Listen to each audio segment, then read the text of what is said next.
오늘은 조금 특별한 이야기를 다뤄볼까 합니다. 어느 작은 양로원에서 할머니가 돌아가셨습니다. 간호사들이 조촐한 할머니의 짐을 정리하다가 그녀가 쓴 시를 발견한 것인데요. 모든 이들의 마음을 움직였던 이 시는 영상으로 만들어져 소개되었고 인터넷을 통해 전 세계로 전달되었습니다. 요즘엔 나이 들면 요양원에 보내지는 것이 당연시되는 사회에서 결코 남의 이야기가 아닙니다. 할머니가 쓴 이 글은 우리 모두의 현재이거나 미래일지도 모른다는 생각을 하게 됩니다. 불과 이틀 전에 충격적인 기사가 났습니다. 요양원 입소 한 달 만에 멀쩡하던 아버지가 반송장이 돼버렸다고요. 물론 모든 요양원과 요양사분들이 그렇다는 것은 아니지만 요양시설에 부모님을 보낸 수많은 보호자들이 혹시 내가 선택한 요양원도 그렇지는 않은지 걱정할 수밖에 없는 기사이죠. 그래서 오늘은 양로원에서 돌아가신 어느 할머니의 시를 소개하고자 합니다. 나이 들어서 요양원에 가지 않으려면 꼭 기억해야 하는 세 가지도 함께 들으시면 좋겠습니다. 간호사님들 무엇을 보시나요? 댁들이 저를 볼 때 무슨 생각을 하시나요? 현명하지 않고 변덕스러운 성질과 초점 없는 눈을 가진 투정이나 부리는 늙은 노인으로 보이겠죠. 음식을 질질 흘리고 대답을 빨리빨리 못하느냐고 큰 소리로 말할 때면 전 정말 당신들이 조금 더 노력해 주기를 원했습니다. 당신들이 귀찮다고 나를 때리고 함부로 대할 때는 내 마음대로 움직이지 않는 몸뚱이로 저는 정말 용기를 내어 헛손질로나마 싸우고 싶었던 것이랍니다. 댁들이 하는 일도 못 알아차리는 것 같이 보이고 양말이나 신발 한 짝을 항상 잃어버리는 바보 같은 늙은 노인으로 밖에는 안 보였나요? 내가 저항하든 말든 그것은 아무런 상관없다는 듯이 목욕을 시킬 때도 설거지통 그릇만도 못하고 대돌만도 못한 나의 몸뚱이에 눈물도 쏟아냈지만 흐르는 물에 감추어져 당신들 눈에는 안 보였겠죠. 음식을 나누어 먹는 것이 아닌 그냥 먹여주는 댁들의 눈에는 내가 가축보다 못난 노인으로 비추어졌나 봅니다. 댁들은 저를 그런 식으로 생각하나요? 당신들은 저를 정말 그런 식으로 보는 건가요? 제 팔에 든 수많은 멍자국들이 당신들 눈에는 망가진 보라색 도라지꽃들로 보이던가요? 간호사님들, 그렇다면 이제 눈을 뜨고 그런 식으로 저를 보지 말아주세요. 이 자리에 꼼짝하지 않고 앉아서 나의 의지는 상실되어 댁들이 지시한 대로 행동하고 댁들의 의지대로 먹고 온몸에 멍이 들어도 아픔을 삭혀야 했던 제가 누구인지 말하겠습니다. 제가 10살 어린 아이였을 땐 사랑하는 아버지도 있었고 사랑하는 어머니도 있었고 형제 자매들도 있었답니다. 16이 되었을 땐 발에 날개를 달고 이제 곧 사랑할 사람을 만나러 다녔답니다. 20살 땐 평생의 사랑을 지키기로 약속하여 결혼하였고 나의 가슴은 고동쳤답니다. 25살이 되었을 땐 귀여운 어린 자녀들이 생겨났답니다. 당신들도 그런 어린 시절이 있었겠죠. 서로를 안아주고 감싸주는 행복한 가정이었답니다. 40살이 되었을 땐 어리기만 했던 아들, 딸들이 성장해서 집을 떠나게 되었지만 남편은 제 곁에 있어 슬프지 않았답니다. 50살이 되었을 땐 제 자식들은 직장에서 일을 하고 손주를 제 무릎에 안겨주었습니다. 그때 비로소 인생의 맛을 알게 되었답니다. 마침내 어두운 날들이 찾아와 내 옆에 있던 이가 먼저 하늘로 떠나게 되면서 앞으로의 삶을 생각해보니 두려운 마음에 몸이 오싹해졌답니다. 자녀들이 모두 자기의 자식을 키우고 있는 그 모습을 보고 난 내가 알고 있던 지난 날들과 내가 주고받았던 사랑을 한번 떠올려 봤답니다. 저는 이제 늙은이가 되었는데 참으로 우습게도 늙은이를 바보처럼 보이게 만드는 것들을 보면서 세월은 참으로 잔인한 것 같다는 생각을 해봤답니다. 몸은 망가지고 우아함과 활기는 떠나버렸고 한때는 마음이었던 것들이 이제는 무딘 돌이 되어버렸답니다. 시체와도 같은 이 늙은이 속에는 아직도 어린애 같은 마음은 살아있어 가끔씩은 다 망가진 이 가슴도 부풀어 오르는 때가 있답니다. 좋아하는 사람이 생겨 젊은 시절처럼 사랑도 하고 싶다는 꿈도 꾸어본답니다. 즐거웠던 일들을 기억해보고 고통스럽던 일들도 떠올려보면서 저는 지금 다시 한번 용기를 내어 삶을 사랑하며 살아가려 합니다. 너무 짧고 빨리 지나간 지난 날들을 생각하면서 영원한 것은 아무것도 없다는 엄연한 현실을 받아들이기로 했답니다. 이제 사람들이여 눈을 떠보십시오. 투정이나 부리는 늙은이로만 보지 말고 좀 더 자세히 나를 봐주세요. 당신의 아버지는 아니나 아버지일 수도 있고 당신의 어머니는 아니나 어머니일 수도 있습니다. 그냥 가축에게 모이를 주듯 하지 마세요. 그냥 먹고 싶습니다. 멍들게 하지 마세요. 가슴 속에 멍을 안고 떠나지 않게 해주세요. 사는 동안에 하나뿐인 나의 간절한 소망입니다. 이 글을 보고 어떤 생각이 드시나요? 이 할머니의 글은 우리 누구에게나 닥칠 수 있는 가슴 절절한 사연입니다. 인간은 태어나는 순간부터 죽음을 향해 달려갑니다. 죽음에 대해 생각하거나 이야기하는 것을 불경스럽게 생각하지만 삶과 죽음은 동전의 양면처럼 함께 있습니다. 대자연의 섭리 속에서 펼쳐지는 한편의 드라마와도 같은 인생사에서 지금 우리는 어디를 향해 가고 있을까요? 현대판 고려장이라고 불리우는 적나라하게 표현된 요양원의 현실에 공감을 하면서도 어쩐지 애잔한 마음이 남습니다. 남의 일이 아닌 바로 나에게도 다가오고 있는 길이라는 현실에 씁쓸함도 느껴집니다. 우리는 왜 요양병원에 가야 하는가? 우리는 왜 요양병원에 보내야 하는가? 우리는 왜 요양병원을 끊을 수 없는가? 요양병원과 요양원이 과연 누구를 위해 존재하는 것일까? 생각해 보셨나요? 이것은 시대의 흐름에 따라 필요하게 되었고, 현재는 없어서는 안 될 산업이 되어버렸습니다. 그곳은 정말 병원일까요? 사실은 모두가 알고 있습니다. 죽기 직전까지의 시간을 최대한 버티는 곳이라고 말이죠. 모든 자식들이 그런 것은 아니겠지만, 늙은 부모가 귀찮아서 돈 몇 푼이면 해결된다는 안일한 생각에 요양원으로 보내지는 노부모들이 많아지고 있습니다. 그때 부모님의 슬픈 얼굴을 자세히 들여다보는 자식들이 얼마나 될까요? 애써 외면하고 모른 척 해야 하는 현실에 자식들의 가슴도 무너지는 경우가 많을 것입니다. 똑바로 쳐다보지 못하는 자식들의 면전에서 부모는 애써 슬픔을 보이지 않으려 굳어만 가는 얼굴에 미소를 띄웁니다. 나는 걱정하지 말고 잘 살라는 부모의 말 한마디가 팍팍한 현실을 살아가는 우리들의 가슴에 얼마나 와닿을 수 있을까요? 이제 우리나라는 2025년이면 인구 5명 중 1명이 65세가 넘는 초고령화 사회로 진입합니다. 또 그런 와중에 출산율은 사상 최저치를 매년 경신하고 있는데요. 노인 인구는 급속도로 많아지고 새로 태어나는 사람은 급속도로 적어지고 있습니다. 남녀 통합 평균 수명은 84세로 늘어났고 머지않아 90세를 목전에 두고 있습니다.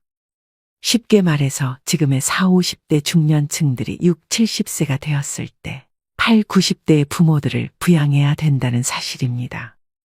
과거에는 자식들도 많이 낳아 자식에게 부모의 노후를 의지하거나 부양받는 것을 당연하게 여겼죠. 이제는 노인이 노인을 부양해야 하는 시대입니다. 고독사를 다룬 스틸라이프라는 영화가 있습니다. 주인공인 공무원 존이 거두어들이는 시체들 대부분이 홀로 죽음을 맞이한 사람들입니다. 존이 직접 처리를 해서 장례까지 치러줍니다. 하지만 그 장례식에는 아무도 참석하지 않습니다. 아픈 부모를 자식들은 돌보지 않고 찾아오지도 않습니다. 그렇게 생전 일면식도 없는 사람들의 마지막 가는 길을 존은 진심을 다해 애도합니다. 이처럼 삶과 죽음에 대해 깊게 성찰을 하게 되는 작품인데요. 이 영화 속의 이야기가 이제는 우리가 처한 현실과 별반 다르지 않다고 느껴집니다. 마처 세대라고 불리는 지금의 5, 60년대생 부모님들은 갖은 고생을 다 하셨을 겁니다. 또 고도성장의 주역이자 민주화를 이뤄낸 핵심적 세대인 이들은 세계에서 가장 가난한 나라 중 하나였던 대한민국이 선진국에 이르기까지 그 중심에 있었습니다.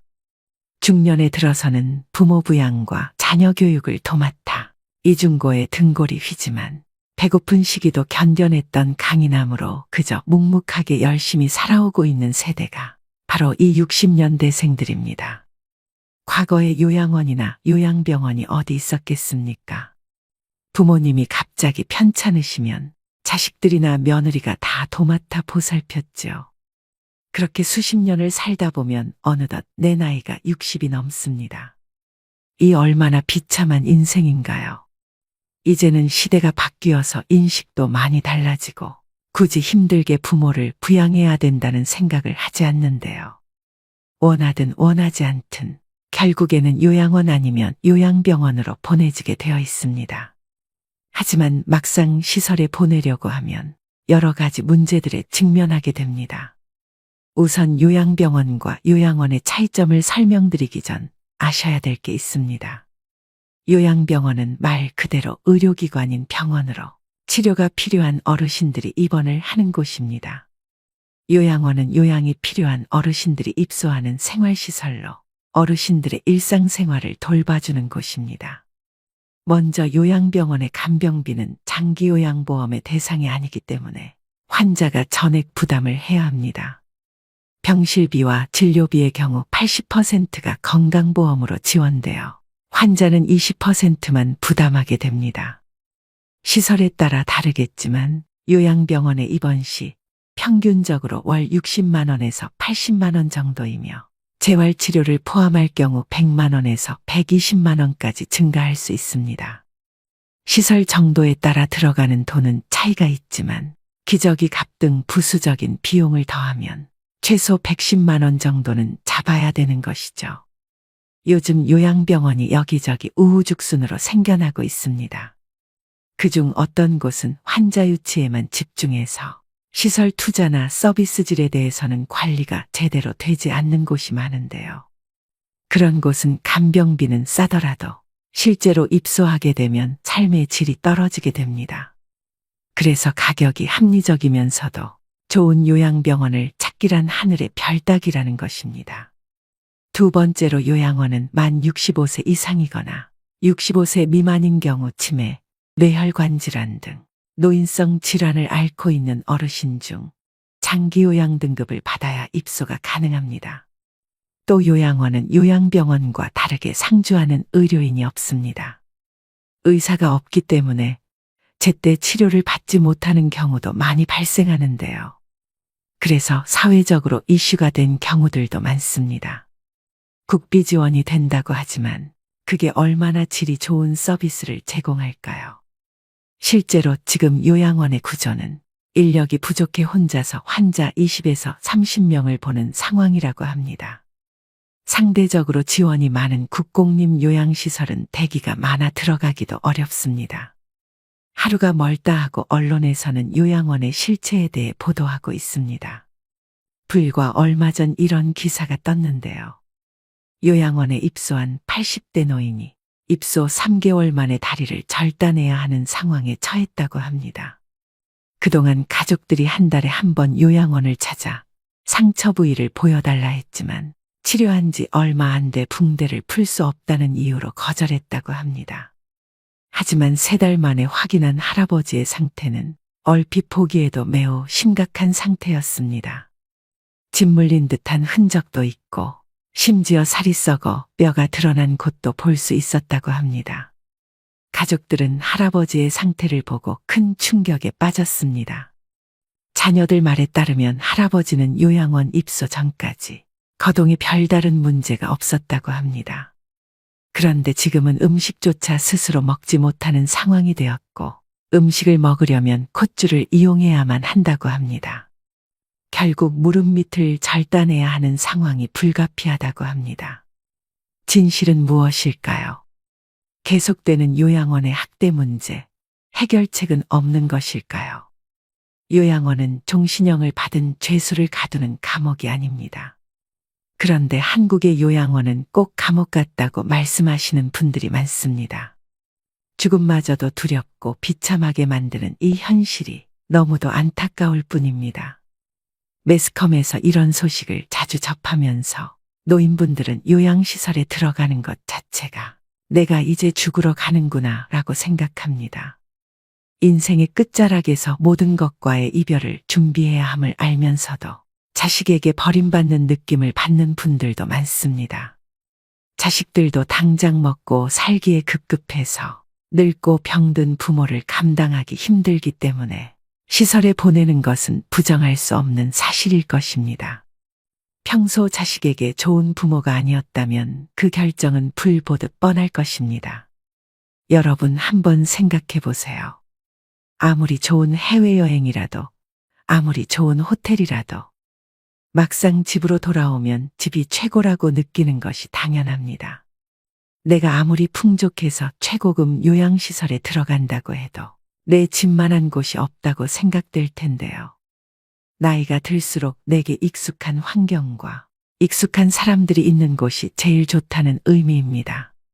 많은 사람들은 어떻게 죽을지 준비하는 것을 간과하고 삽니다. 나이가 들면 자연스럽게 생각해 볼 문제라고 생각됩니다. 이 모든 것이 거스를 수 없는 시대의 흐름이라면 막연하게 걱정만 하고 있기보다는 그 시기를 최대한 늦출 수 있는 방법을 찾아야 되지 않을까요? 나이 들어 요양원에 가지 않고 독립하여 건강한 노후를 보내려면 이것 세 가지만 기억하시면 좋겠습니다. 첫 번째는 신체적 독립입니다. 나이 들어서 요양원에 가지 않고 자식에게 의존하지 않으려면 육체적으로 독립할 수 있어야 됩니다.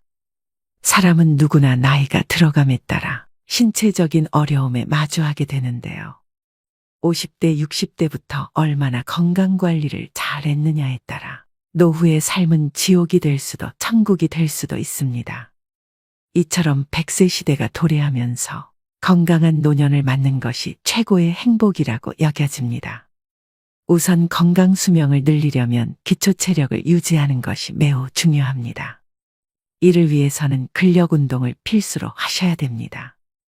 이 기초 체력을 일찍이 다져놓지 못하면 나이가 들어감에 따라 걷고 싶어도 걸을 수 없는 때가 올 수도 있습니다. 누우면 죽고 서면 산다는 말이 있습니다. 일어나서 살아야 합니다. 나이가 들면서 근력을 잃는 순간 급격히 노화가 됩니다.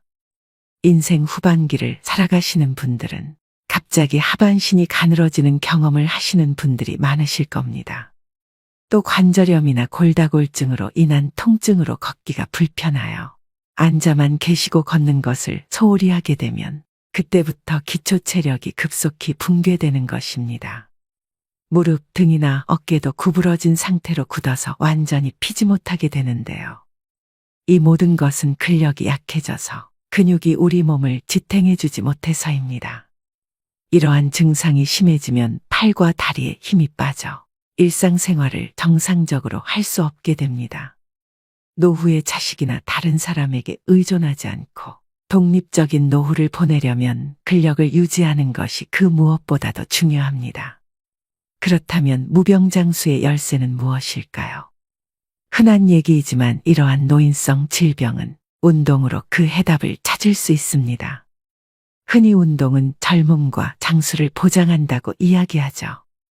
의자에 앉았다 일어났다를 반복하거나 아령을 들고 발 뒤꿈치를 올렸다 내리거나 다리를 어깨 너비로 벌리고 서서 스쿼트 동작 또는 누워서 윗몸 일으키기 등을 지금 당장 실천해 보셔야 합니다. 마지막으로 중요하게 말씀드릴 부분은 균형을 잡는 운동인데요. 우리나라 65세 이상 어르신들 중에 낙상사고로 사망하는 경우가 정말 많습니다. 사고 사망 원인 중 2위가 낙상사고라고 하는데요. 젊은 사람들에 비해 노인이 낙상했을 경우 사망률은 10배, 입원율은 8배나 높다고 합니다. 낙상으로 인한 부상은 거기서 그치는 것이 아니라 정신적 건강 문제로도 이어질 수 있기 때문에 예방 및 관리가 필요합니다. 많은 전문가들이 낙상 사고를 막기 위해서 균형감을 키울 수 있는 운동의 중요성을 강조하고 있습니다. 가장 간단하고 확실한 운동 중 하나는 한 발로 서기입니다. 눈을 감고 한 발로 서서 30초간 유지하는 방법으로 매일 10회씩 반복하고 익숙해지면 시간을 점차 늘려가시면 좋습니다. 집에서 틈틈이 균형 잡기 운동을 실천하셔야 합니다.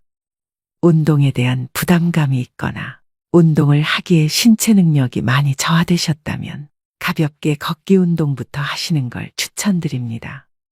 노인이라고 해서 침상 안정을 하기보다는 가능한 수준에서 노인 근력 운동을 해주는 것이 삶의 질 향상에 있어서 꼭 필요합니다. 다시 한번 강조드립니다. 노후의 가장 중요한 1순위는 신체적 기능을 최대한 유지하는 것에 집중하셔야 됩니다. 나이가 들면 돋보기, 보청기, 틀니, 지팡이, 약봉지가 일상이 됩니다. 아프면 서럽다지만 더 큰 문제는 질병으로 인해 따라오는 삶의 질 저하인데요. 타인의 도움이 필요해지는 상황이 닥치면 더욱 실감하게 됩니다. 이처럼 노후에는 건강을 잘 지키기만 해도 흑자 인생을 보낼 수 있습니다. 건강이 곧 돈이기 때문입니다. 자녀에게 부모 부양으로 경제적인 부담을 주지 않는 가장 손쉬운 방법이 바로 건강관리입니다. 운동이라고 해서 어렵게 생각하실 필요 없습니다. 노인 운동은 일반적인 스포츠나 달리기를 의미하지만은 않습니다. 활발한 걷기, 집안 청소나 정원 가꾸기 등 일상적인 활동을 통해서도 이루어지는데요. 건강관리를 위해 집안에서부터 부지런하게 움직여 보시는 건 어떨까요? 두 번째는 정신적 독립입니다. 나이 들어서 정신적으로 독립하기 위해서는 무엇이 필요할까요? 또 여러분은 나이가 들어가면서 제일 두려운 게 무엇인가요? 주변에 많은 분들이 치매가 걸릴까봐 걱정이라고 하시는데요. 몸이 아픈 병보다 무서운 게 치매라는 말이 있을 정도로 치매는 자신은 물론 그 주변까지 힘들게 하는 병이다 보니 중년 이후부턴 치매에 관심이 커질 수밖에 없습니다. 가장 발병률이 높은 노년기에 사회적으로 고립되는 것이나 우울증은 치매의 원인 중 하나라고 하는데요. 그만큼 노후의 정신 건강을 위해서는 외로움, 우울감을 극복하시는 게 가장 중요합니다. 그렇다면 치매의 방법에는 어떤 것들이 있을까요? 안타깝게도 아직 치매에 대한 치유약은 개발되지 않았습니다. 지금까지 개발된 치매 치료제는 병의 악화를 지연시키는 효능만 있을 뿐입니다. 따라서 치매를 예방하기 위해 가장 중요한 것은 생활 습관을 바꾸고 식습관을 건강하게 유지하셔야 되는데요. 쉽게 할 수 있는 생활 습관으로는 음식을 꼭꼭 씹어 드시는 것입니다. 음식을 씹는 동작만으로 내려가는 혈류량을 증가시켜 뇌를 활성화합니다. 껌을 자주 씹는 것도 도움이 되겠죠. 그리고 일기는 쓰는 습관을 길러보세요. 치매 환자는 한 가지 특징이 있습니다. 치매 초기에는 단기 기억을 회상하는 데 어려움을 겪습니다. 그 이유는 단기 기억을 담당하는 뇌기관인 해마가 손상되었기 때문인데요. 이를 예방하려면 매일 일기를 쓰는 버릇을 기르는 게 좋습니다. 일기를 쓰면서 해마를 자극하고 퇴화되는 것을 방지하고 심지어 그 기능을 향상시킵니다. 뇌는 지속적인 자극을 원합니다. 그 중에서도 가장 좋은 자극은 새로운 자극인데요. 내가 평소 하고 싶은 일들을 실천하면서 생활에 활력을 주셔야 됩니다. 그리고 늘 웃으며 생활하세요. 전문가들은 웃으면 뇌가 젊어진다고 말합니다. 왜 그럴까요? 웃음은 좌뇌와 우뇌를 함께 자극하고 얼굴 근육의 움직임을 통해 뇌 회로를 활성화시키기 때문입니다. 우리가 기분이 좋으면 뇌의 혈류가 활발하게 흐르고 이로 인해 의욕이 넘치며 몸에 활력이 돌게 됩니다. 그런데 한 가지 특이한 것은 우리 뇌는 바로 진짜 웃음과 가짜 웃음을 구분하지 못한다는 것입니다. 그래서 억지로라도 웃고 산다면 진짜 웃음의 효과가 나타난다고 합니다. 그러니 지금부터는 일부러라도 많이 웃으시기 바랍니다. 또 무엇보다 사회적 고립과 우울증을 예방하기 위해 지속적으로 사회 활동을 하고 마음 맞는 사람들과 꾸준히 만나면서 소통하는 것이 중요합니다. 집에 혼자 있는 것은 치매로 가는 지름길이라는 것을 명심하셔야 됩니다. 가족이나 친구와의 만남, 취미 동아리 모임 등에 참여해 활발하게 활동하는 것이야말로 뇌에 좋은 자극을 줍니다. 종합적으로 노후의 정신적인 건강을 위해서는 긍정적인 마음으로 스트레스를 해소하고 혼자 있지 마시고 여러 사람들과 자주 어울리면서 즐겁게 사셔야 합니다. 부정적인 생각은 버리시고 지나간 과거를 후회하지 마세요. 하루하루를 즐겁게 보내는 생활을 하시기 바랍니다. 마지막 세 번째는 경제적 독립입니다. 길어진 노후를 대비해서 젊은 시절부터 경제적 자립을 위한 준비를 하셔야 됩니다. 더구나 노후의 자식에게 짐이 되지 않으려면 경제적으로 여유가 있어야 하겠죠. 자식을 키우다 보면 돈이 들어가는 일이 상당히 많은 것이 사실인데요. 노후 준비 안 된 부모들이 많은 것도 어찌 보면 당연한 일이지만 결과적으로는 가난한 부모는 자식들에게 짐이 될 수밖에 없는 게 현실입니다.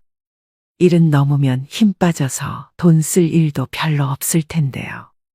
주변의 노후 준비를 소홀히 하는 사람들은 이렇게 변명하기도 합니다. 하지만 노년기에는 노부모 간병, 자녀 지원, 배우자 병환, 주택 수리 등 오히려 예상치 못했던 목돈 지출이 발생하기 쉽습니다. 이런 돌발 상황에 대비하려면 일찍부터 경제적 독립을 준비하셔야 됩니다. 잔고가 바닥나면 일하면 되잖아 라고 생각할 수 있지만 건강이 나빠져서 예전처럼 돈을 벌지 못할 가능성이 높습니다.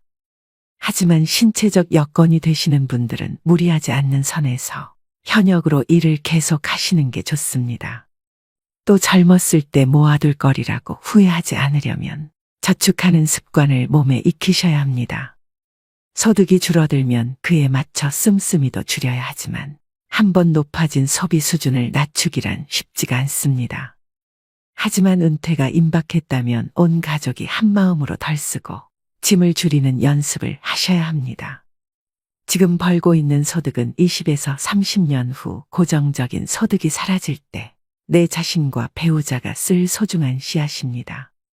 사람이 나이 들어 늙고 병이 드는 것은 인생의 당연한 순서이지만 저는 죽음 앞에서 온전한 정신과 육체를 최대한 유지하고 싶다는 생각을 하곤 합니다. 이미 겪고 계신 분들도 있으시겠지만 가족이 큰 병에 걸리면 사실 웃을 일이 하나도 없습니다. 긴 병에 효자 없다는 말은 빈말이 아닙니다. 가족 모두가 괴롭고 힘들어집니다. 이는 대부분도 감당하기 힘든 병원비와 부모의 돌봄 문제로 자녀들끼리 날이 서게 되는 것은 어찌 보면 당연한 수순일지도 모릅니다. 그 모습을 바라보는 부모는 얼마나 마음이 아플까요? 아무것도 해줄 수 없는 현실에 그저 눈물만 흐를 것입니다. 자식들도 먹고 살기 힘든 현실이기 때문에 부모의 부양은 정신적, 경제적으로 많은 부담으로 다가옵니다. 노후에 이런 비참한 일이 현실로 일어나지 않기 위해서는 하루라도 더 일찍 노후 준비를 하셔야 합니다. 지금 바로 움직이셔야 됩니다.